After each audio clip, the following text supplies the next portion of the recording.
Bueno, buenas tardes. Vamos a dar comienzo a la mesa número 7. Voy a presentar a los expositores con sus respectivos trabajos. En primer lugar, va a exponer Flavia Dutra con su trabajo La clínica interrogada. En segundo lugar, Lorena Landini con su trabajo Constitución subjetiva, Maduración y desarrollo, obstáculos en la clínica con niños. Y por último, Christopher Rodríguez, La imagen del cuerpo, superficie de la historia, el papel de la historia en la constitución del sujeto en un diálogo entre Lacan y Fanon. Bueno, Flavia, te escuchamos. Hola.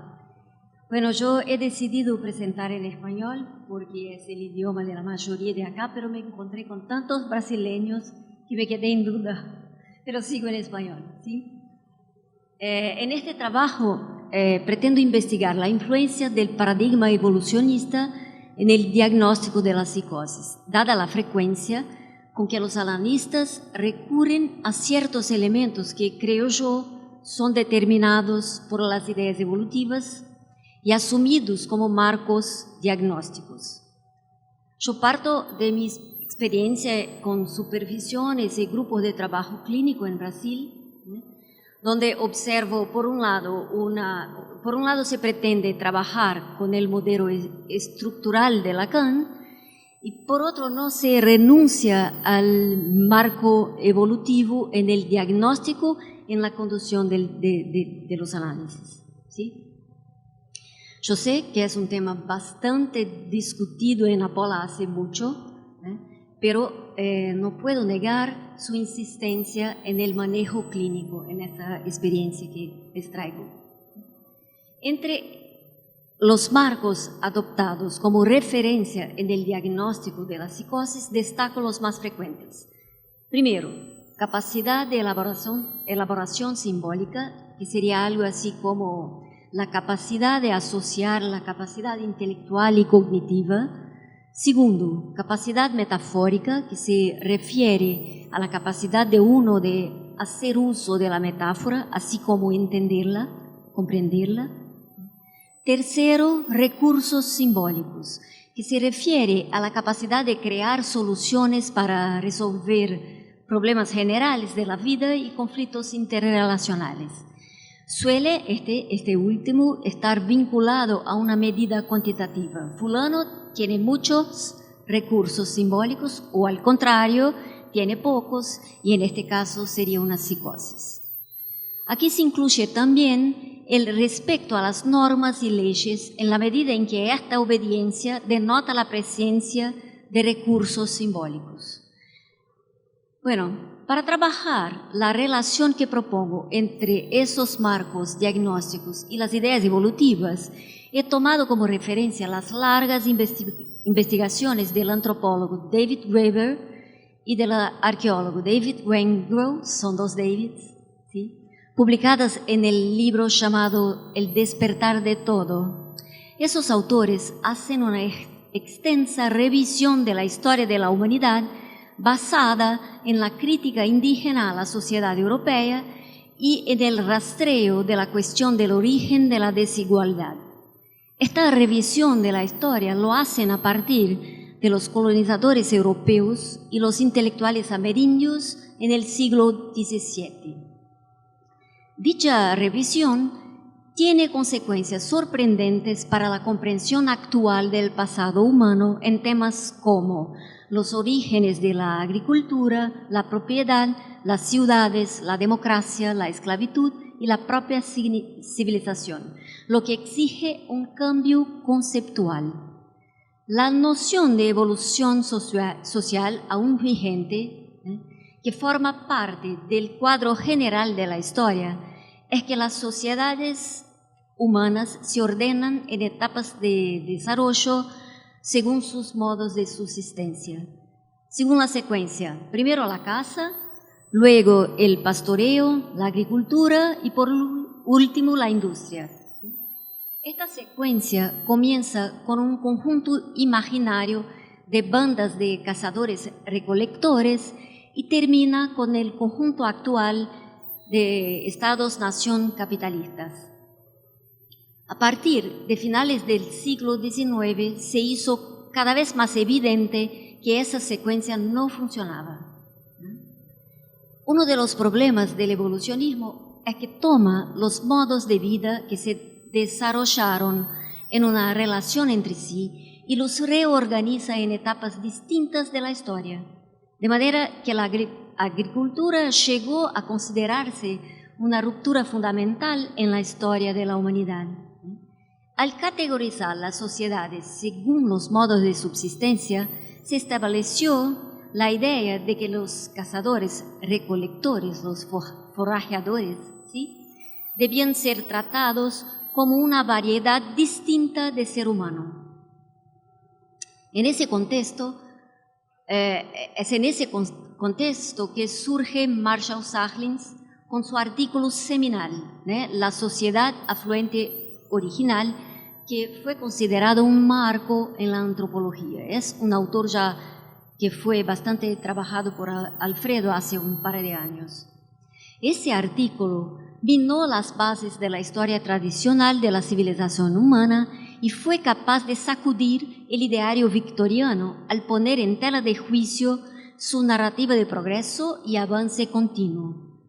Los intelectuales victorianos creían que el hombre primitivo, así llamado, trabajaba demasiado para conseguir los medios de su subsistencia, en una lucha incesante por la supervivencia.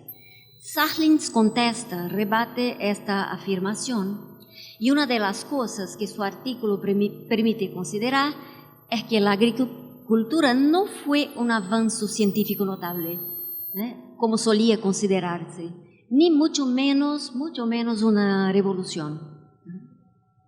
Los forrajeadores estaban muy familiarizados con todos los aspectos del ciclo de cultivo de las plantas comestibles, conocían perfectamente los procedimientos necesarios para plantar y cosechar, solo que no veían ninguna razón para hacerlo. La conclusión a la que llega Sahlins es que los forrajeadores, es difícil esa palabra, rechazaban la agricultura para preservar su tiempo libre.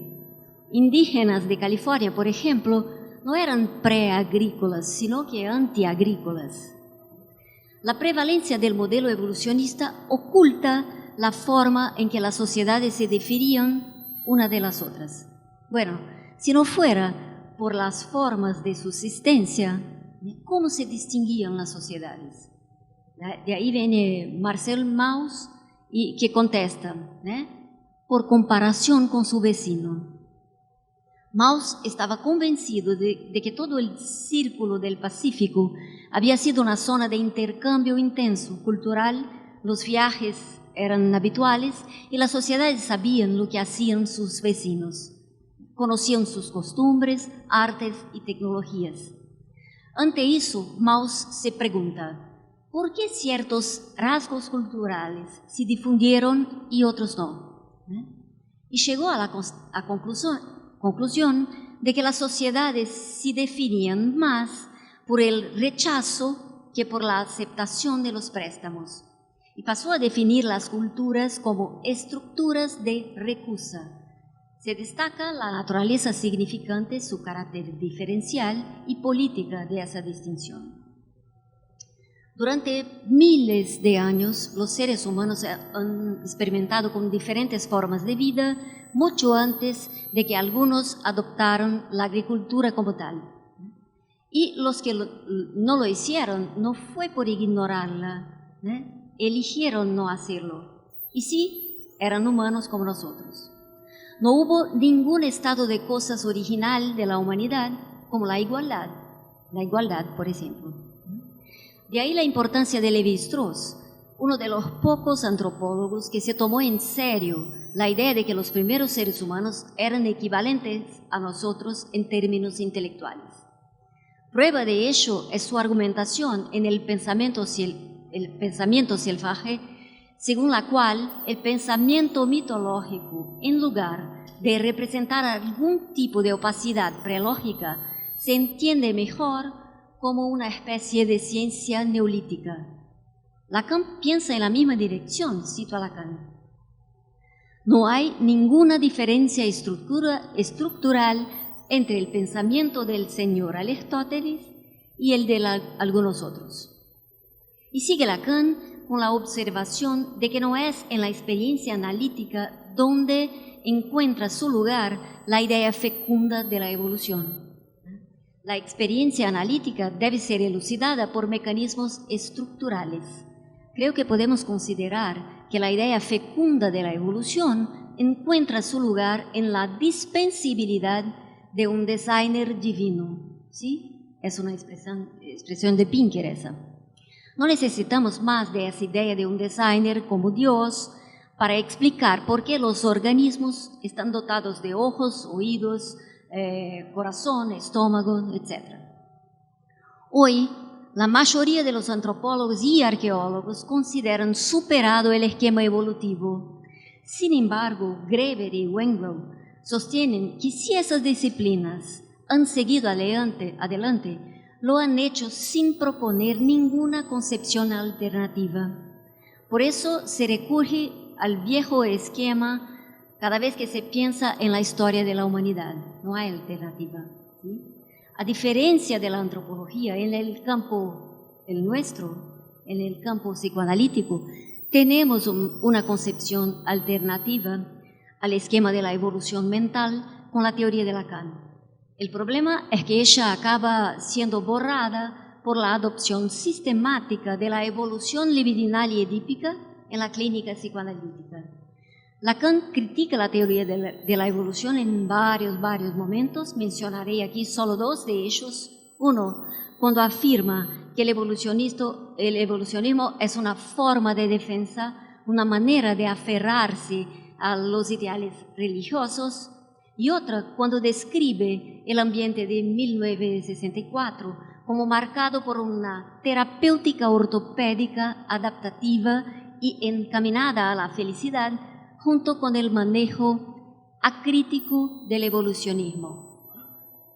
La crítica amerindia de la sociedad europea, que abordaba temas como el dinero, la fe, el poder hereditario y las libertades individuales, entre otros temas, tuvo una gran influencia en las principales figuras de la Ilustración francesa, pero la contribución amerindia a las ideas del iluminismo fue borrada. Para que el evolucionismo mental se mantenga, debe seguir sosteniendo ese borramiento. El cuadro evolutivo de la historia humana, que permanece intacto hasta hoy, concebió la historia como progreso material, y redefinió los críticos indígenas como, citación, los indígenas eran definidos como inocentes hijos de la naturaleza, cuyas concepciones de libertad, meros efectos de su inculto modo de vida, no constituían un serio desafío para el pensamiento social contemporáneo.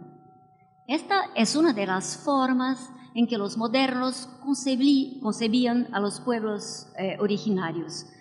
Y con eso llegamos al punto que nos interesa tratar aquí, a saber, los marcos que operan como referencia diagnóstica de la psicosis descritos anteriormente, que son la capacidad de elaboración simbólica, capacidad metafórica y recursos simbólicos, son muy similares a la forma en que los modernos describían a los pueblos originarios. Apliquemos la cita que acabo de leer a la psicosis. Veamos. El psicótico ha quedado a merced de la fuerza de la naturaleza pulsional, al gozo desenfrenado, y tampoco es tomado en serio. Veamos otras descripciones de esos pueblos por los modernos. Son excéntricos, incapaces de reflexión consciente, con mentalidad prelógica, incultos, vivían en un mundo onírico místico, conformistas, inconscientes, atrapados en los grilletes de la tradición, incapaces de cualquier tipo de pensamiento consciente y crítico, ingenuos, obtusos, carentes de capacidad imaginativa, simplones, desprovistos de complejidad intelectual y social, radicales, errantes, vagabundos, atrapados en un único modo muy simple de existencia social, incapaces de establecer orden social. Consideremos la encuesta, por otra parte, realizada por el historiador David Wootton sobre el repertorio intelectual de un inglés culto en 1600, en las vísperas de la Revolución Industrial, ¿sí? Este inglés creía que las brujas podían convocar tormentas para hundir barcos en el mar, creía en los hombres lobo, creía que los ratones surgían por generación espontánea en montones de pajas, creía en magos, creía que el cuerpo de una persona asesinada sangraba en presencia del asesino, creía en la existencia de un ungüento que si se aplicaba al cuchillo que causó la herida, la curaba. Creía que Dios concebió la naturaleza para ser interpretada por los hombres, que era posible convertir el metal sin valor en oro, que la naturaleza abominaba el vacío, que el arco iris era un señal de Dios, que los cometas presagiaban el mal y que los sueños predecían el futuro si se sabía interpretarlos. ¿No les parece que nuestra visión de este hombre, este inglés culto en 1600, en los principios de la Edad Moderna, coincide con la que los intelectuales victorianos tenían de los pueblos indígenas? Este hombre no nos parece ingenuo, ¿no? Nos parece. Y más, ¿no parece coincidir con la visión común sobre los locos, que a su vez coincide en cierta medida con la visión común, con la visión que los psicoanalistas tienen de la psicosis?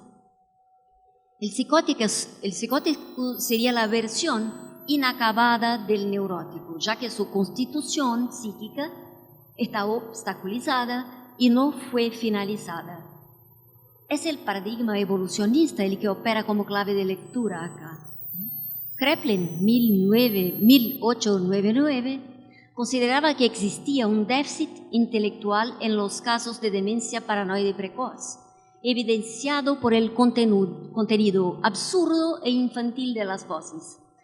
Creo que esta concepción todavía sigue vigente, pero figura como baja capacidad de elaboración simbólica, ausencia o pobreza de recursos simbólicos, literalidad o incapacidad para utilizar la metáfora y comprenderla. ¿Se parece o no a la forma en que los modernos describían a los llamados primitivos? Para Lacan casi no hay psicoanalistas que no hayan caído en la teoría de la evolución mental. El mito diacrónico de una pretendida maturación, es una expresión de Lacan esa, sitúa la psicosis en una condición de caída del paraíso neurótico como una falla evolutiva. El paraíso de la resolución edípica que ya figuraba en el tipo genital del freudismo.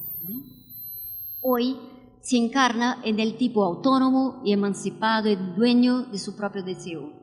Un prejuicio evolutivo de carácter religioso con importantes consecuencias para el diagnóstico de la psicosis y otras manifestaciones en el campo de la aurófrasis, como las psicosis no desencadenadas. Se trata en el mito diacrónico de la maturación de la estructura del discurso amo, que se caracteriza por el hecho de que en un lugar determinado hay alguien que haga semblante de comandar. S1, flecha, S2. La creencia en el imperativo es el principio mismo de la idea de progreso. El creacionismo de Lacan responde al conjunto de problemas derivados del evolucionismo mental. Y aquí brilla la metáfora como forma de crear y dar cuenta de la creación, puesto que corresponde a la chispa creadora del significante. Si la metáfora y la metonimia constituyen los dos ejes del lenguaje, no podría haber lenguaje sin ellas, ¿sí? Y si no hubiera metáfora en la psicosis, tendríamos que sostener que las psicosis están por fuera del lenguaje, lo que sería un absurdo total. Es decir, es una tontería sostener que los psicóticos no hacen metáforas y más aún, utilizar esa falacia como dato diagnóstico. ¿Cómo podría el psicótico no metaforizar si la sustitución de la metáfora paterna, aunque sea delirante, es también una metáfora? Lacan nunca dijo que un psicótico no hace metáfora, no lo encontré. Lo que dijo fue, está totalmente excluido que un animal haga metáfora. Y más, la realización simbólica del sujeto presente en toda situación subjetiva es siempre creación simbólica. No hay creación simbólica sin metáfora. O sea, la metáfora corresponde a la creación misma. ¿Cómo podrían excluirse las psicosis de eso? Creo que el problema de la metáfora en el discurso holofraseado es el predominio del sinsentido, ya que la metáfora delirante no participa del discurso, del sentido común. ¿Sí? El sinsentido es uno de los dos aspectos de la metáfora implícito en la ambivalencia del pas de sens, que la caracteriza, que es un paso de sentido y ausencia de sentido. La conclusión que podemos extraer del conjunto de las ideas evolucionistas es que si estamos vivos, somos la fina flor, la nata de la creación, salvo las anomalías vigentes en el régimen de excepción. Esta es la condición de la psicosis y otras manifestaciones holofrásicas consideradas como una rara desviación de la ruta estándar. Somos mejores que los que nos precedieron y peores que los que nos sucederán. La última versión es siempre mejor, ya que corrige los errores de las anteriores. Es el fundamento del etarismo. Este modelo induce al analista a una acalculía ideológica que le impide tener en cuenta y calcular la posibilidad de la incidencia clínica de la psicosis fuera del marco de la excepción de la anomalía. El problema de la acalculía ideológica, sumado a las generalizaciones apoyadas en un único elemento aislado, como por ejemplo, si uno no asocia libremente es psicótico, si no hace metáfora es psicótico, ¿sí? Este problema, sumado a los razonamientos basados en estereotipos, lleva a serios problemas de diagnóstico. Acá, me quedo por acá.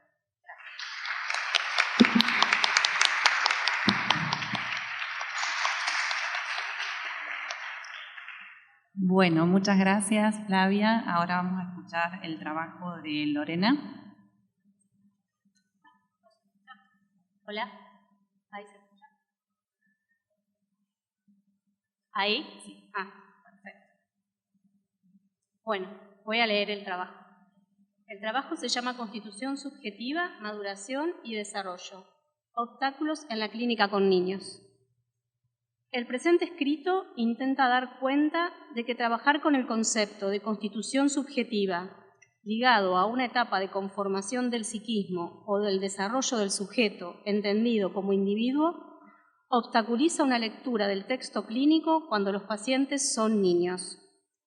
Las preguntas que guiaron esta investigación fueron: ¿por qué lo evolutivo sigue siendo tan pregnante cuando se atiende niños?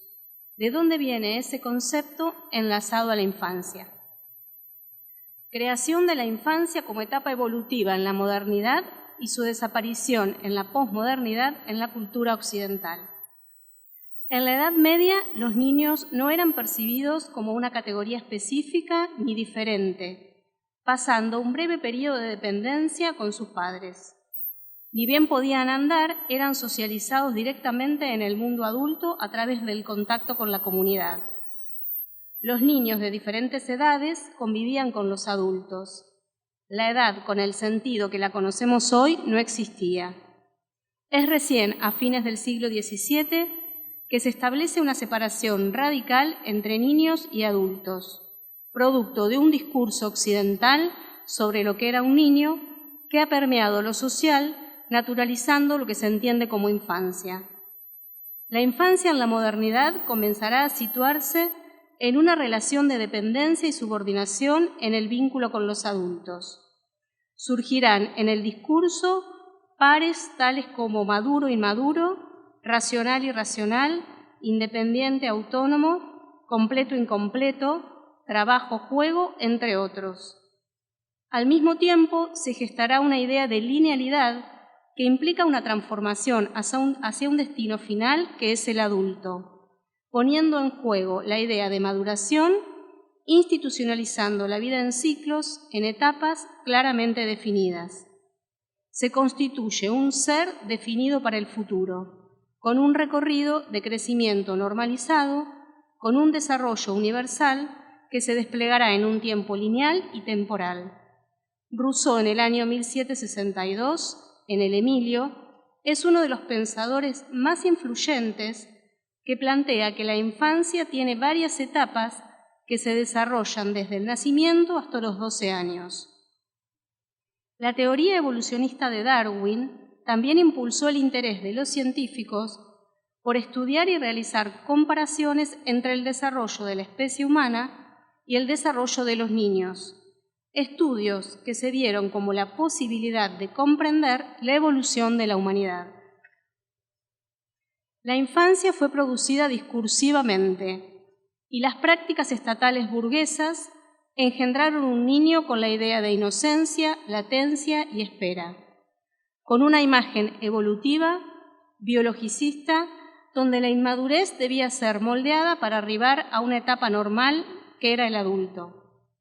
Badinter, en su libro Existe el amor maternal, dirá que la importancia de la primera etapa de la vida se constituyó a partir de la necesidad de que los niños sobrevivieran, evitando la sangría humana que caracterizó al antiguo régimen, para producir seres humanos que debían ser la riqueza del Estado.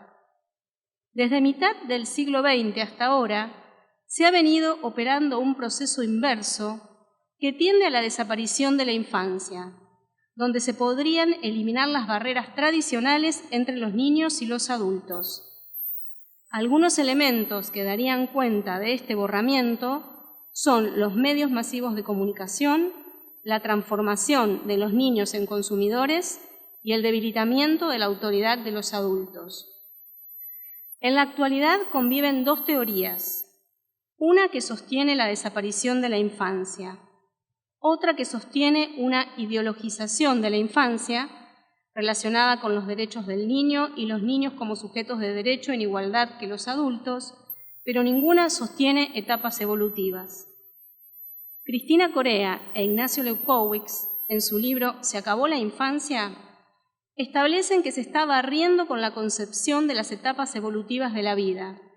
Se está barriendo la lógica temporal de niños, adolescentes, adultos, viejos.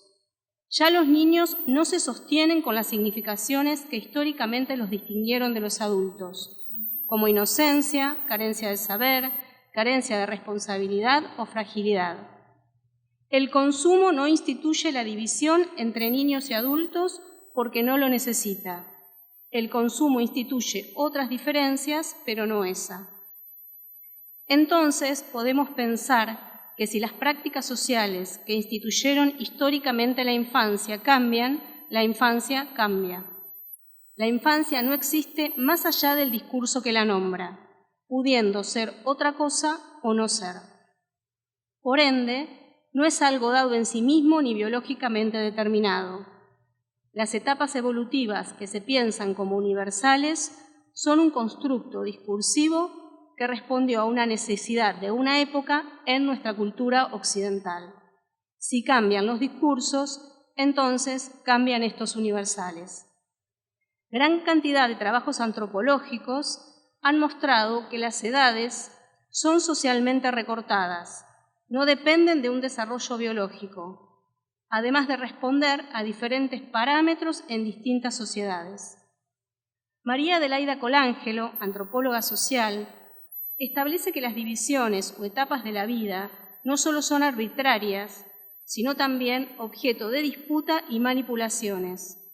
O sea que la forma en que se defina o caracterice la infancia es un fenómeno que tiene que ver con la distribución del poder en distintos grupos de la sociedad.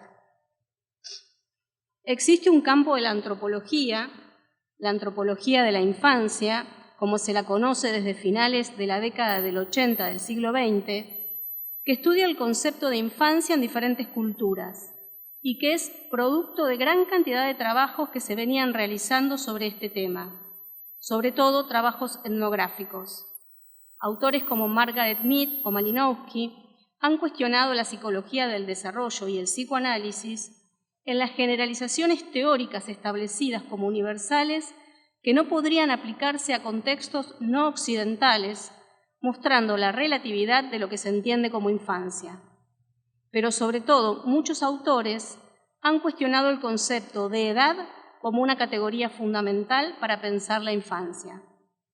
Solo por citar dos autoras, entre tantas, por ejemplo, Inge Bollin, etnógrafa alemana, que realizó un trabajo etnográfico por 16 años, el libro se llama Creciendo en la cultura del respeto. Ella estudia las prácticas de crianza en los Andes peruanos, señala que en esta cultura la noción de infancia no existe como fase autónoma. Los niños de Chilihuani deben participar en tareas adultas y adquirir conocimientos sobre el parto, la medicina, la ganadería y la agricultura desde muy temprana edad. No existe lo que para nuestra cultura es el mundo infantil. Andreas Zuluk,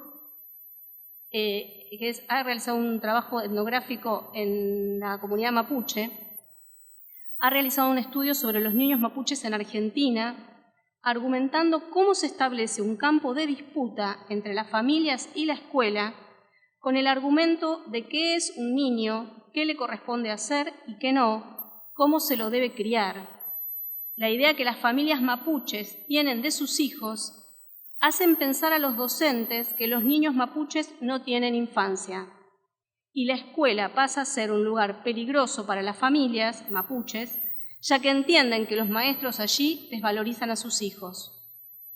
Cuando decimos que los niños juegan, cuando hablamos de que son fantasiosos, que no diferencian fantasía de realidad, ¿es por la edad, por la etapa evolutiva que atraviesan, o es que en nuestra cultura, en nuestro discurso occidental, se dice que los niños juegan y se les arma un mundo de fantasía hasta que se les dice que eso ya no existe?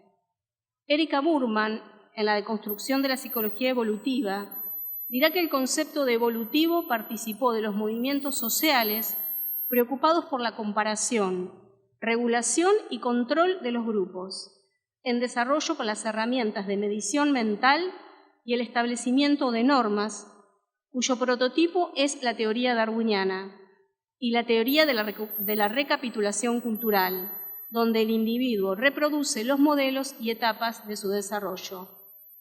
En la actualidad, padres, educadores, etc., manifiestan que los tiempos de la infancia se acortan. Podríamos preguntarnos a qué se debe. Los padres hablan de niños adolescentes o de adolescencia precoz. ¿Cambió la biología? ¿Cambió el desarrollo? ¿Dónde comienza y dónde termina la infancia o la adultez? ¿A qué edad? Propongo que lo que ha cambiado es el discurso. Lo evolutivo aunado a una idea de progreso, de ser para el futuro, fue un ideal de la modernidad. Fue un discurso de la modernidad que deja de tener valor en la posmodernidad. Constitución subjetiva y desarrollo en el niño. Tomo un pequeño párrafo del texto de Aide Montesano, del texto clínico. Ahí ella dice: no se trata de la suplementación histórica, sino del trabajo transformador de la discursividad misma. Lacan en el Seminario 11 dirá que el inconsciente está estructurado como un lenguaje y que de allí va a deducir una topología para dar cuenta de la constitución del sujeto dividido, para explicar las operaciones de alienación y separación que va a desarrollar, operaciones de realización del sujeto en su dependencia significante respecto del lugar del otro. Dice: todo surge de la estructura del significante. La relación del sujeto con el otro se engendra en el proceso de iancia. Y más adelante dice: cuidado, solo se trata de apoyos para el pensamiento que no dejan de ser artificiosos. Pero toda topología se apoya en algún artificio. Esto se debe a que el sujeto depende del significante. En otras palabras, a cierta impotencia del pensamiento. Estas operaciones lógicas nada tienen que ver con lo que sucede en la realidad ni con la edad de una persona. No tienen que ver con hechos reales, ni con algo que se desarrolla en la infancia, sino que son propuestas para dar cuenta de cómo funciona en estructura. Sujeto, otro, objeto A no son sustancias, no se confunden con individuo. De este modo, teoriza la carencia en ser, por lo cual todo ente podría no ser o ser otro, un ser caracterizado por su falta en ser, ya que ningún significante podría darle consistencia. Al significante le falta la posibilidad de ser uno del sujeto. El sujeto dividido es lo que escribe la falta significante para ser uno. Cuando Lacan establece la operación de alienación, es para dar cuenta de que queda abolida en el sujeto la causa de sí mismo. Este no puede ser causa de sí, siendo la división originaria del sujeto sin ser ni sentido. El rescate de este efecto letal del significante será dado a través de la separación en el encuentro con el deseo del otro, articulando así dos carencias. Utiliza estos artificios para poder pensar esta lógica. No establece que la constitución subjetiva tiene que ver con un psiquismo en desarrollo, ni con hechos que suceden en la infancia. La operatoria de causación del sujeto no se articula con un período ni con una edad. En la ciencia y la verdad dirá que el sujeto del significante se debe distinguir del individuo biológico como de toda evolución psicológica subsumible en el sujeto de la comprensión. Pero a pesar de esto, términos como constitución subjetiva, alienación, separación, nombre del padre, cuerpo, desarrollo, tiempo, son leídos como temporales, asociándose a la constitución de un psiquismo en un tiempo lineal y evolutivo. La pregunta que viene sosteniendo este trabajo de investigación es ¿por qué lo evolutivo sigue siendo tan pregnante en la clínica con niños? La idea de evolutivo, de progreso, va de la mano de exclusión, de segregación, los que no alcanzan aún, de los que aún no se puede decir algo, los que están a la espera del desarrollo. Esta idea tan presente muchas veces trae grandes obstáculos en la consulta, ya que el texto clínico es desvalorizado porque aún a ese niño le falta el desarrollo, la adolescencia, el encuentro con el otro sexo, etc. Todas ideas que aparecen y se repiten cuando los consultantes son niños. Estos estarían en proceso de su constitución subjetiva en paralelo a su desarrollo biológico. Habrá que esperar para poder evaluar cómo los hechos reales afectarán su subjetividad en el futuro. Se entiende así que todos los niños tienen un desarrollo universal, siempre el mismo, para todas las épocas y culturas, asociado con hechos reales y con las improntas que dejarán estos. Y en la clínica con adultos se intentarán establecer estos hechos reprimidos. Pero si el efecto sujeto es efecto de un decir y los hechos son hechos de dichos, no se narra entonces un suceso acontecido o el olvido de un hecho establecido, y ningún hecho es anterior a sí mismo, el efecto sujeto, lo nuevo, aparece como existente a partir de una lectura y de una interpretación del texto. Lo nuevo no son los episodios olvidados, sino que se crean como existentes a partir del trabajo transformador de la discursividad misma. No es algo que ya está dicho, no es algo que estaba y fue descubierto, algo olvidado. Es lo porvenir establecido a partir del S2 en retroacción. Entonces no podríamos pensar efecto sujeto con la lógica del tiempo lineal. En el padecimiento neurótico, un axioma universal funciona como significado congelado, el espejismo de ser uno. El análisis pondría en cuestión el modo totalizante del problema, que se puedan generar nuevos valores, pero que no se conviertan en otro universal. Si trabajamos con estos conceptos, ¿cómo lo haríamos coincidir con desarrollo?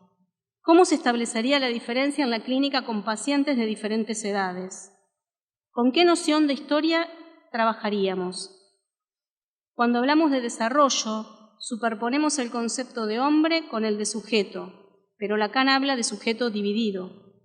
Entendemos la historia desde una concepción positivista y racionalista, donde el discurso sería un reflejo de la realidad exterior y anterior. Cuando trabajamos con lo que suponemos que es ser niño, Vamos al revés de la teoría, donde se intenta poner en cuestión el ser con el concepto de sujeto dividido. Si entendemos que un niño sería diferente de un adulto, o que tendría otros síntomas, o incluso que no se podría suponer un síntoma y menos aún una estructura, estamos pensando con una idea de sustancialización. Comprender el ser niño como entidad dada nos deja del lado del discurso amo, del ideal, sabiendo lo que es esperable para esa edad, sabiendo lo que es un niño. Nos deja del lado de la normalización. Interpreto que los conceptos de la teoría de Lacan no pueden coincidir con esta lectura evolutiva. Lo interesante de la teoría de Lacan consiste en la posibilidad de pensar una estructura de relaciones lógicas donde se trata de la articulación de elementos significantes en la trama de un discurso en covariancia, sin sustancia. Como conclusión, podríamos pensar que cuando recibimos a alguien que nos pide una consulta, se trata de leer un texto, un sujeto-efecto de un decir que solo podrá establecerse a posteriori. No se trata de niños, adolescentes, adultos, etc. Se trata de que la causación del sujeto pueda ser leída desde la topología como la articulación o superposición de dos faltas en ser. Y frente a esto, la pregunta, ¿qué quieres? Me dices esto, pero ¿qué quieres? Se puede suponer que las mayores dificultades con las que nos encontramos cuando atendemos niños es el concepto de historia y de cuerpo con el que se trabaja. En un análisis, algo nuevo adviene a la existencia cuando a partir de otra lectura que cuestiona lo establecido, como cadenas articuladas de una determinada manera y con ciertos sentidos congelados, partiendo de la interrogación y la puesta en cuestión de ciertos dichos y de la puesta en tensión de ciertos argumentos, puede producirse un sujeto nuevo como efecto de discurso, producido por el mismo discurso, construyendo un saber que posibilite pensar otro sentido, aunque no todo, habilitando otra lectura que autorice a tensar la pregunta por el deseo cada vez. Cito un párrafo de una entrevista realizada por Madeleine Chapsal a Lacan el 31 del 5 del 57. Ahí él dice: el psicoanalista no es un explorador de continentes desconocidos o de grandes fondos. Es un lingüista. Él aprende a descifrar la escritura que está allí, bajo sus ojos, ofrecida a la mirada de todos, pero que permanece indescifrable mientras que de ella no se conozcan las leyes, la clave. Y más adelante dice, da un ejemplo, el niño pone su dedo sobre el sartén, él se quema. A partir de allí se pretende, a partir de su encuentro con lo caliente y lo frío, con el peligro, no le queda más que deducir, poner el andamiaje de la totalidad de la civilización. Es un absurdo. A partir del hecho de que él se quema, es puesto frente a algo mucho más importante que el descubrimiento de lo caliente y lo frío. En efecto, él se quema y siempre se encuentra con alguien que le hace sobre eso todo un discurso. Gracias.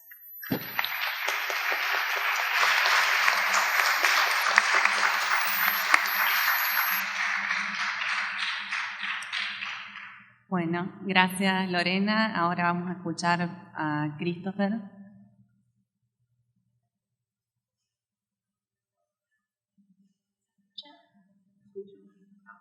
No. Hola, ¿me escuchan? Sí. Buenas tardes. Yo voy a leer mi trabajo en portugués porque me siento más confortable y después puedo contestar eventualmente alguna pregunta en español. O objetivo principal, então, desse trabalho é tentar situar o lugar da história no pensamento lacaniano e aqui eu vou apresentar o que é possível propor, fundamentalmente a partir do seminário 1, num diálogo do Lacan com o Fanon. Partimos, portanto, em direção à história no pensamento lacaniano e a sua relevância.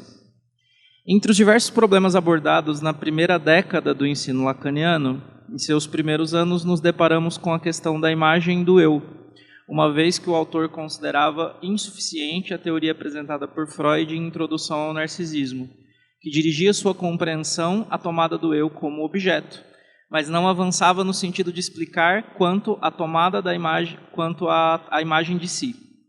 Qual seria, portanto, a origem da imagem do eu? Lacan procura resolver esse problema relendo a introdução ao narcisismo de Freud a partir de duas diferentes teorias: o esquema de Boas, retomado da física, e a filosofia da ação de Kojève, retomado da filosofia hegeliana. Como um estruturalista, o que podemos perceber tanto no Seminário 1 quanto no Discurso de Roma é que Lacan faz um esforço explícito para desvincular a psicanálise de quaisquer biologicismos que pudessem dar causalidade ao sujeito, a partir da biologia. Ao contrário, no segundo texto, o autor diz que quaisquer fixações em uma pretensa fase instintual devem ser compreendidas historicamente, e não a partir de uma fixação em uma fase do desenvolvimento. Voltaremos a isso mais tarde, esclarecendo qual a noção de história que o autor toma aqui. Antes, cabe tratar da teoria desenvolvida pelo autor quanto à formação da imagem do eu. Em sua leitura, portanto, Lacan apresenta o esquema de Boas com algumas modificações. Eu acho que na tela ele não está, mas é o esquema óptico conhecido por nós ali do Seminário 1. Então temos o esquema óptico apresentado no Seminário 1. O autor parte da observação que faz quanto à assunção jubilatória da própria imagem, algo exclusivo da experiência humana, que consiste no júbilo experimentado pelo bebê ao reconhecer a sua imagem no espelho. Um júbilo que só é possível a posteriori, pois a imagem primitiva do bebê é de um corpo esfacelado, em que suas partes não se integram em uma imagem única de si. Enquanto em Freud isso se remete às diferentes organizações da libido nas fases pré-genitais, remetendo a estágios de organização da libido que impossibilitariam a organização do esquema corporal, em Lacan, o esfacelamento da imagem corporal do bebê deve-se à incontornável alienação da criança e, por consequência do seu corpo, ao corpo da mãe no início da vida. Incontornável na medida que é a única resposta possível ao desamparo na experiência humana, alienar-se de forma imaginária aquele que me elege, nos primeiros anos de vida, como seu objeto de amor. No esquema óptico, portanto, o corpo biológico é sobrepujado por uma imagem de si que é extraída da relação com o outro. A incapacidade do bebê em reconhecer a si mesmo implica no reconhecimento do outro como a si mesmo, tomando de empréstimo seu corpo, na velha conhecida indiferenciação entre o corpo do bebê e o corpo da mãe. É preciso lembrar que há algo de concreto nisso na função materna. A mãe precisa sentir a dor do bebê, as suas necessidades, interpretar seu choro, o gemido, ou seja, ela empresta seu corpo à criança, que imaginariamente se aliena, amálgama nesse corpo como lugar possível de existência. Nessa esteira, qualquer possibilidade de construção da imagem de si se amarra de forma radical à imagem do outro, pois essa indiferenciação imaginária ainda não permite saber o que é seu e o que é do outro. Ao contrário, o eu buscará no outro os recursos imaginários no sentido de imagem, que é o que o Lacan está, o que ele salienta, no Seminário 1, para formar a própria imagem. Nesse sentido, em Lacan, a imagem de si é tributária da imagem do outro. Isto posto, como é possível que haja uma operação de desalienação, em que em algum momento o eu reconhece aquele corpo como seu, produzindo uma diferenciação entre eu e outro? No esquema óptico, a pista está no olho mítico desenhado na linha pontilhada S, na medida em que o esquema de Boas consiste num jogo especular em que um buquê de flores é colocado imaginariamente em um vaso escondido embaixo da mesa. A partir da sucessão de imagens refletidas em espelhos côncavos, no esquema lacaniano acrescenta-se o espelho plano no centro do esquema, em que o eu e o outro entrevê a mesma imagem, a saber, a imagem de si. Nesse sentido, Edelstein, no livro Esquemas, Modelos, Esquemas e Grafos do Lacan, dirá que o vaso que está oculto remete ao corpo biológico definitivamente perdido a partir da primeira alienação da criança ao corpo do outro, podendo acessar, portanto, apenas o seu reflexo, fruto de um jogo especular em que a presença do outro é imprescindível. Para que essa operação se concretize, Lacan recorre à teoria do reconhecimento, ou ainda à filosofia da ação de Kojève, o Hegel de Kojève como substrato epistemológico da constituição da imagem do eu. Podemos sintetizar a teoria da ação de Kojève como a leitura antropogênica feita por ele da dialética hegeliana. Haveria, portanto, em nosso marco civilizatório, uma luta por reconhecimento de duas consciências. Uma luta de morte, uma versão sanguinolenta da história, em que apenas aquele que pode ser reconhecido como ser humano poderia sair dali vivo. Reconhecido como uma consciência humana, melhor dizendo. O que implica um paradoxo imediato, pois a aniquilação do outro elimina a possibilidade de reconhecimento. Pois não havendo outro, quem pode me reconhecer como uma consciência humana, um ser humano? A saída, portanto, é a submissão da consciência do outro à minha consciência, em que me reconheça como senhor de si e do outro, mas que do outro lado se mantenha a sua capacidade de significação da minha própria consciência, o que inaugura a dialética do senhor e do escravo. É a capacidade do escravo em simbolizar, mediatizar e transmitir o saber sobre a consciência do senhor que o sustenta nessa posição. Lacan parece transpor essa lógica para a leitura que faz do esquema ótico, em que a fase de pura alienação da criança ao corpo do outro remete à luta por puro prestígio, lugar de risco em que não sou reconhecido pelo outro como uma consciência. Mas, para que eu possa me reconhecer como uma consciência, no caso, como uma imagem una, é preciso primeiro que o outro assim me reconheça. Essa é a função do olho no esquema ótico de Lacan. Representar o reconhecimento do outro sobre a imagem do eu, a imagem que se produz de si. Ou seja, a assunção jubilatória da imagem depende que o outro veja o que eu vejo. Não é possível ver a si mesmo sozinho. O que nos interessa é que em Kojève isso se dá pela ação histórica. É preciso um acontecimento histórico para que uma consciência reconheça outra consciência. É nesse ponto que Lacan centraliza a história na constituição da imagem de si, pois o eu só pode reconhecer a si mesmo a partir da ação do outro que funda, ou melhor dizendo, recobre a sua imagem dando-lhe unidade. Essa operação imaginário-simbólica consiste em transmitir um significante que advém da história a partir da ação humana para constituir a imagem de si. Cabe aqui, portanto, retomar o significado de história em Lacan nesse contexto.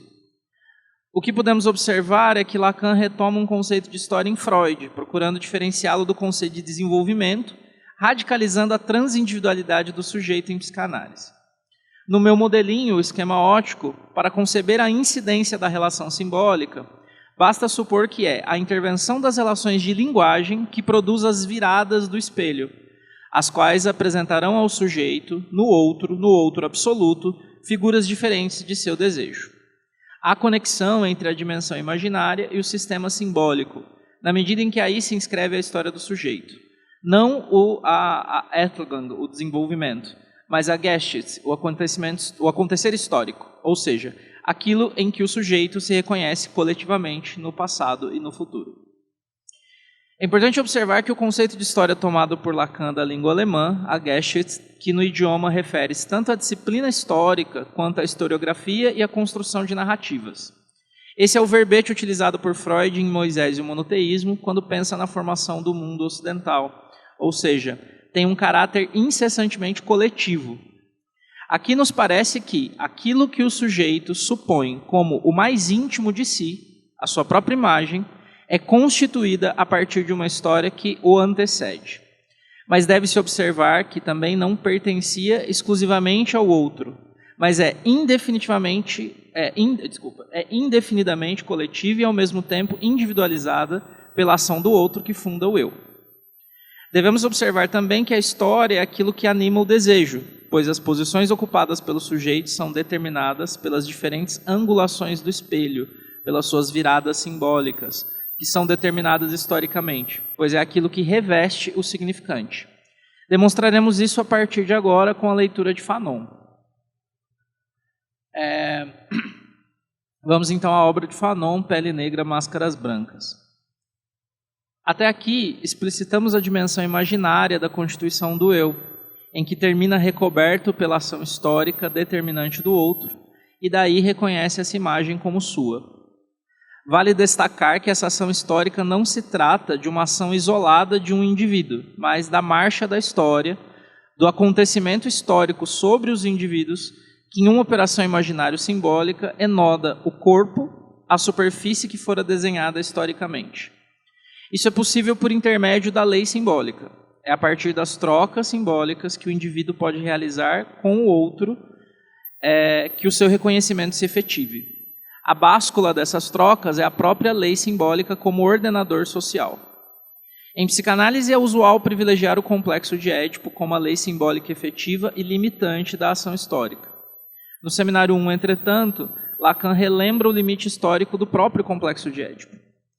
O complexo de Édipo ocupa uma posição privilegiada na etapa atual da nossa cultura, na civilização ocidental. E prossegue dizendo: o fato de que a estrutura do complexo de Édipo seja sempre exigível, nem por isso nos dispensa de nos apercebermos de que outras estruturas do mesmo nível, do plano da lei, podem desempenhar, num caso determinado, um papel igualmente decisivo. Nesse sentido, o autor aponta para a multiplicidade de possibilidades de leis culturais que operam como ordenador social, historicizando o complexo de Édipo. Ao psicanalista deve caber, portanto, o estudo psicanalítico da história, no sentido de observar os seus efeitos como ordenador simbólico das mais diferentes subjetividades, compreendidas aqui de maneira transindividual, uma vez que o olhar apenas para a individualidade limita a compreensão da constituição do sujeito e, por consequência, do sofrimento psíquico. Isso ressoa num problema que se coloca constantemente à psicanálise sobre o quanto é possível considerar a dimensão sociopolítica do sofrimento no tratamento analítico, uma vez reconhecidas formas específicas de mal-estar que recaem sobre diferentes grupos sociais. Na esteira do que propomos, o olhar deve recair sobre a história, mais ainda do que sobre a política, pois é o acontecimento histórico que vem produzindo determinadas ordenações simbólicas que organizam certas formas de subjetividade. Com isso, propomos borrar cada vez mais os limites entre individual e coletivo, sendo cada vez mais urgente uma psicanálise que se debruce sobre o fenômeno histórico. Nossa hipótese é que Fanon o teria feito no texto Pele Negra, Máscaras Brancas, ou ao menos nos legou importantes pistas para o desenvolvimento dessa teoria. Comecemos pela provocação feita pelo autor de que, quer queira, quer não, o complexo de Édipo longe está de surgir entre os negros. A exploração que segue a situação trata das imagens que são ofertadas aos negros em sua época como meio de identificação. Nessa obra, Fanon tratou fundamentalmente do problema do colonialismo francês entre martinicanos e antilhanos. Ele observa que o negro que conhecia a metrópole, que estudava em Paris, havia cumprido uma jornada, tornou-se menos negro e mais europeu. Isso efetivava-se, sobretudo, pela língua, quando o homem negro passava a falar o francês, e também nos códigos culturais de comportamento, quando assemelhava-se menos aos seus conterrâneos e mais aos franceses. O autor demonstra com isso que o ordenador simbólico entre os negros nesse recorte não era necessariamente o complexo de Édipo, mas ao menos somava-se a ele o colonialismo como lei simbólica que constituía o indivíduo nesse contexto. Não apenas os negros, pois o colonialismo também tinha efeitos subjetivos decisivos entre os brancos, que podiam tomar o negro como o seu diferente e, portanto, o seu inferior. Vale lembrar que esse era o cerne do colonialismo escravocrata e serviu como organizador das sociedades que sofreram com a colonização europeia. Nesse sentido, Fanon faz uma releitura de Hegel, supondo que o negro, nesse contexto, não encontra outro espaço de reconhecimento que não seja o de inferior, de uma consciência inferior. Na medida em que o colonialismo se efetiva aqui como ação histórica, temos uma lei simbólica que marca esses sujeitos em sua própria imagem, pelos pares de inferioridade e superioridade, para dizer o mínimo. Ao longo de toda a obra, Fanon dará ricos exemplos da literatura, da propaganda, do cinema e da observação que fará de relações sociais entre brancos e negros que permitem verificar essa hipótese. Disso, destacamos um exemplo mais diretamente ligado à imagem. Fanon dirá, então: as histórias de Tarzan, dos exploradores de 12 anos, de Mickey e de todos os jornais ilustrados tendem a um verdadeiro desafogo da agressividade coletiva. São jornais escritos pelos brancos, destinados às crianças brancas. Ora, o drama está justamente aí. Nas Antilhas, e podemos pensar que a situação é análoga nas outras colônias, os mesmos periódicos ilustrados são devorados por jovens nativos. E o lobo, o diabo, o gênio do mal, o selvagem, são sempre representados por um preto ou um índio. E, como sempre há identificação com o vencedor. O menino preto torna-se então explorador, aventureiro, missionário, que corre o risco de ser comido pelos pretos malvados, tão facilmente quanto o menino branco. Ou seja, desde a mais tenra idade, o colonialismo opera sobre os corpos negros como os pretos malvados, os selvagens, que precisam ser salvos pelo assenhoramento branco. Isso ilustra o que queremos dizer com a história como algo que recobre a superfície do corpo. É pela observação da Geschichte, da história dos povos, das mentalidades, das narrativas, que podemos compreender o olhar do negro sobre si mesmo, no caso que explora Fanon. Isto posto, termino com a inquietação produzida pelo encontro entre esses dois autores. Que psicanálise podemos produzir em países colonizados sem que a insistência no complexo de Édipo possa nublar a nossa compreensão das mais variadas formas de enodamento imaginário simbólico que constitui o sujeito? O que resta do colonialismo, da escravidão, da branquitude, da estratificação de classes que tem efeitos prementes sobre os sujeitos que possam ser ignorados por nós se insistirmos numa psicanálise ahistórica, uma psicanálise sem história? Nesse sentido, supomos que um encontro cada vez mais radical entre psicanálise e as histórias abram pontes, desfiladeiros, rupturas e travessias que nos levem cada vez mais aos novos limites do analisável em psicanálise. Obrigado.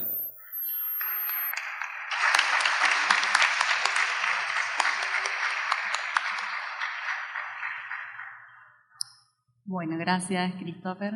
Ahora vamos a dar lugar al intercambio. No sé si alguien tiene preguntas o comentarios. Bueno, mientras tanto voy haciendo un comentario yo y si alguien quiere intervenir, avisa. Bueno, ¿se escucha bien? En primer lugar, bueno, me parece que existe un hilo conductor entre los trabajos de los tres, ya que insiste la idea de que el psicoanálisis está fuertemente influido por un modo de pensar y entender los conceptos y la práctica desde un paradigma evolucionista, individualista y colonialista. Evidentemente, esto tiene consecuencias muy negativas para nuestra disciplina, principalmente porque, interviniendo desde este lugar, estaríamos reforzando las causas del sufrimiento de nuestros pacientes. Teniendo en cuenta esto, me parece fundamental destacar la importancia de este tipo de investigaciones que nos permiten estar más advertidos de los prejuicios que condicionan nuestra formación y nuestra práctica. En relación a esto, les quería pedir si pueden comentar o ampliar sobre las consecuencias que tiene justamente el no estar advertidos de la influencia de estos paradigmas en la práctica psicoanalítica, ya sea en la cuestión diagnóstica, que algo planteaste vos, Flavia, bueno, en el dispositivo, o bueno, en cualquier otra vertiente que quieran desarrollar respecto a ese tema. Gracias. ¿Sí?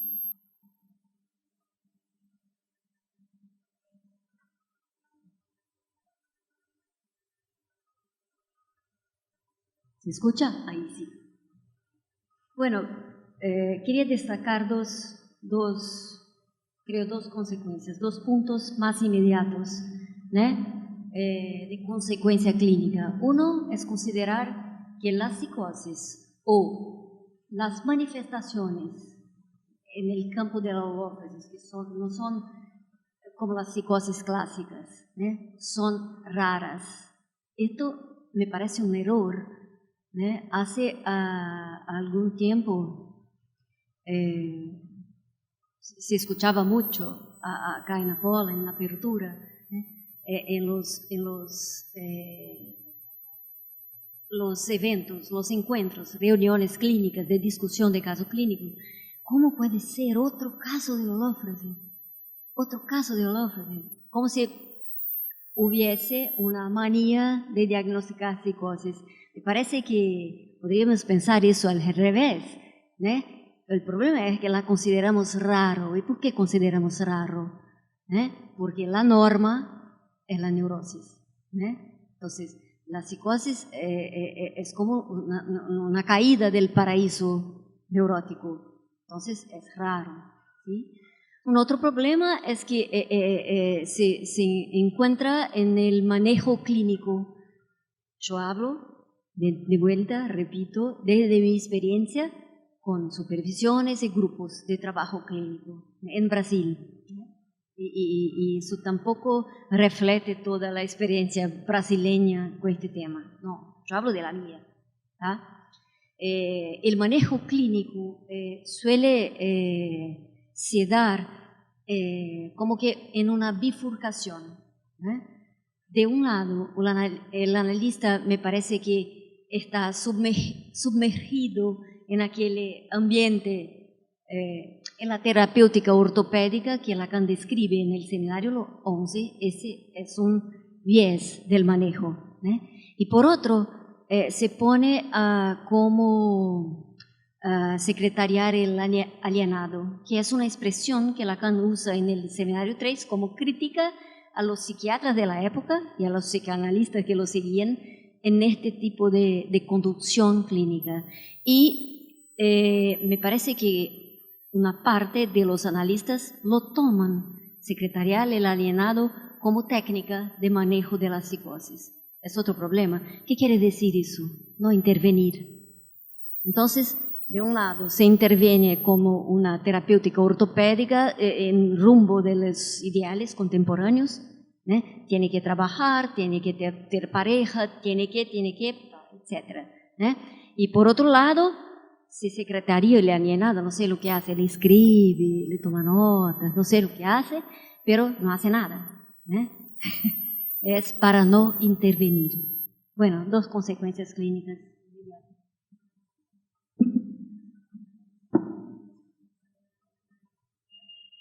Sí, yo diría, estoy pensando en algunos ejemplos prácticos de lo que viví, principalmente trabajando en contextos de vulnerabilidad social, de que muchos psicoanalistas tenían dificultad, por ejemplo, como punto Lorena en su trabajo, de comprender diferencias, idiosincrasias de familiares, por ejemplo, y tienen a establecer una visión demasiadamente o psicopatológica o una visión excesivamente sobre la garantía de derechos, por ejemplo, y que no consideran condiciones subjetivas. Por ejemplo, es común en Brasil, que creo que acá eso pasa también, que una familia se queda entera en un espacio muy pequeño, porque mucho chico, porque no hay otra opción. Y en algunos casos hay una lectura, por ejemplo, de que esta familia estableció un vínculo perverso porque este niño está expuesto a las relaciones sexuales entre los padres, etcétera, etcétera, etcétera. Sin que se piense las cuestiones sociales que están envolvidas en eso. Y más do que eso, sin hacer una escucha de ellos que puedan incluso nos ver de otra manera, porque cuando quedamos a escuchar, vemos incluso que hay incómodos con esta organización, que no es algo que se pasa fácil para los que están en esa condición también. Entonces me parece que el mayor riesgo de no considerar o al menos no atentar a esas cuestiones son de patologizar condiciones de clase, condiciones sociales que los sujetos no pueden cambiar apenas por su voluntad. Perfecto, muy claro. Yo. A mí me parece que trabajar desde la cuestión evolutiva nos deja en un lugar de saber y del ideal. ¿Qué se espera que un niño tenga que ser a los 2 años, a los 3 años? ¿Qué pasa con la adolescencia? O interpretaciones como, bueno, está en rebeldía porque es la etapa de la adolescencia, o si un niño tiene alucinaciones, el psiquiatra lo manda al neurólogo porque no podría tenerlas a esa edad. Perdón, no se escucha. Me parece que ese es el riesgo en el que nosotros quedamos como analistas, perdiendo absolutamente toda posibilidad de poder pensar de qué padece alguien que nos consulta, sea un niño, sea una familia, sea un adulto. Me parece que en ese sentido no hay diferencias. Y quedamos como en el lugar de saber, bueno, un niño no habla, bueno, debería hablar, ¿no? Un niño no juega, debería jugar. Bueno, sin poder establecer la pregunta.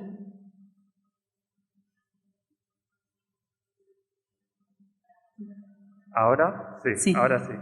No sé si es directamente una pregunta o un comentario porque, bueno, no sé cómo aplicarlo directamente a la clínica, por ejemplo, con niños o a la cuestión de la psicosis, pero quería discutir algún uso de uno de los términos que se han usado más y, bueno, a ver qué os parece, que es la cuestión de la evolución, ¿no?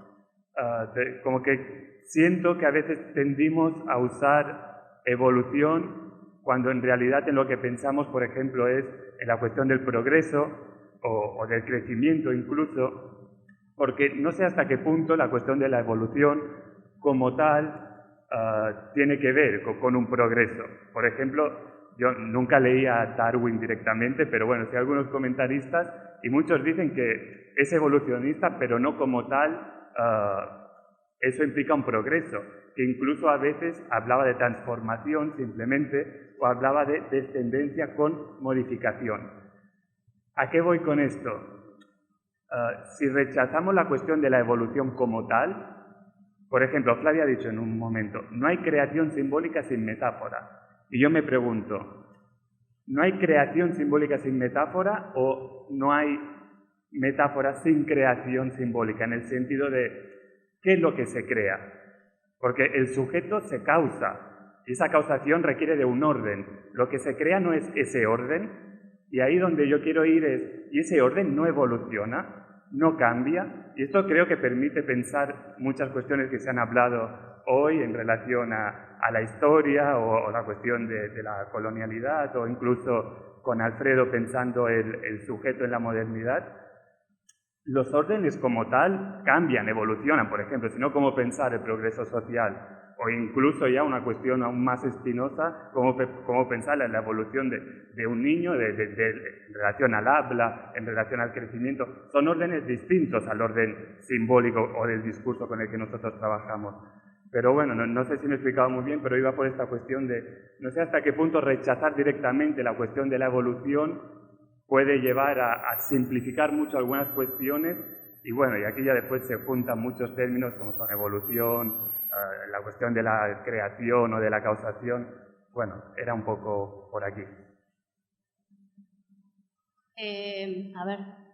A mí me parece que habría que preguntarnos por qué articular evolución con cambio, ¿no? El concepto de evolución es histórico y responde a una necesidad de un momento en nuestra cultura occidental.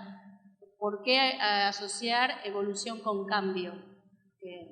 ¿No? Porque aquí habría que ver qué connotación, a dónde nos lleva pensar con el concepto de evolución, ¿no? De hecho, todos los estudios en la primera infancia y en los pueblos primitivos, en algún momento se unificaron porque se entendía que ver el desarrollo del niño nos permitía pensar el desarrollo de los pueblos primitivos, ¿no? Como la cuestión de la recapitulación cultural. Entonces, habría que ver por qué articular evolución con cambio, ¿no? ¿Por qué deberían ser articulados?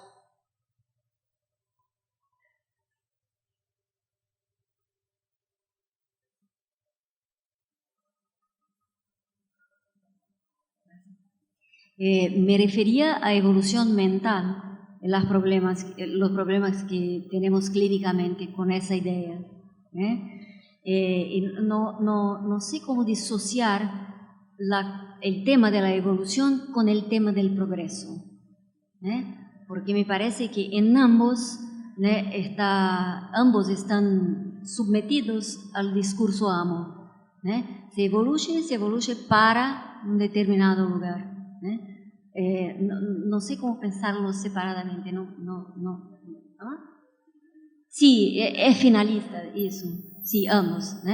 Entonces no consigo pensarlos separadamente. Y hay una crítica en la antropología y la arqueología acerca de eso. Este modelo cayó, pero ellos tienen un problema, porque no hay sustituto. Entonces, cada vez que, por ejemplo, Harari en Homo sapiens compara los cazadores recolectores con chimpancés y babuinos, ¿por qué no los compara con la gente? Con los hippies, con los grupos de motoqueros que se van por ahí. ¿Por qué? Es un prejuicio, me parece.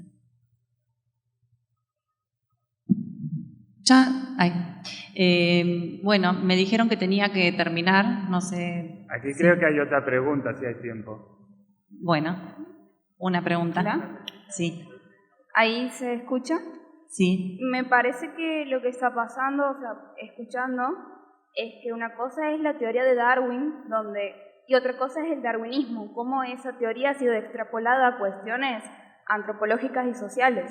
Como lo estaba planteando aquí Tony, él lo trabaja desde Darwin, donde no es el mejor, sino el que se adapta, y no necesariamente eso es ni mejor ni más fuerte. Pero ha habido una extrapolación y eso es lo que pasa en la clínica de los niños. No sé si se comprende. O sea, una cosa es lo que planteaba Darwin y otra es la extrapolación de su teoría. Sí, es la extrapolación. No es lo mismo pensar en los animales que pensar en el ser humano, pero en un momento se extrapoló porque de alguna manera esa teoría sirvió en un momento histórico para que las madres pudieran criar a sus hijos, para que los hijos no se murieran, porque estaba la revolución industrial, porque necesitaban niños que fueran mano de obra y los niños se morían. Hay todo un contexto que genera el discurso de la infancia, el discurso de la maternidad, el discurso del amor maternal, y en la teoría de Darwin, de alguna manera, se extrapoló aunado a ese discurso en ese contexto de la modernidad.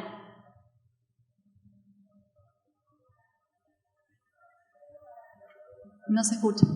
Ahí ahora, para complementar lo que Lorena dijo, el evolucionismo tiene su lugar, pero no en el campo psicoanalítico.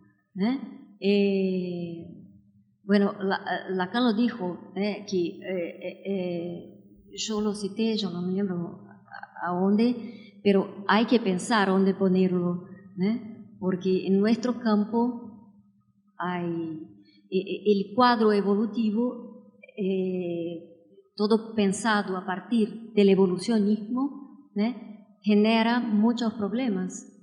Este es el cambio conceptual que los Davids proponen, porque al pensar la historia humana de forma diferente, por ejemplo, pensar que los cazadores recolectores eligieron no adoptar la agricultura, no es rebajarlos, y decir, ellos no tenían conocimiento de eso, no llegaron allá hasta la revolución agrícola. No es eso, es que eligieron no hacerlo por otras razones. Es muy diferente, yo creo que el paradigma evolucionista nos sirve para pensar la historia humana. Es eso que los Davids contestan en su investigación. Y tampoco para nuestra clínica. Bueno, muchas gracias a los expositores.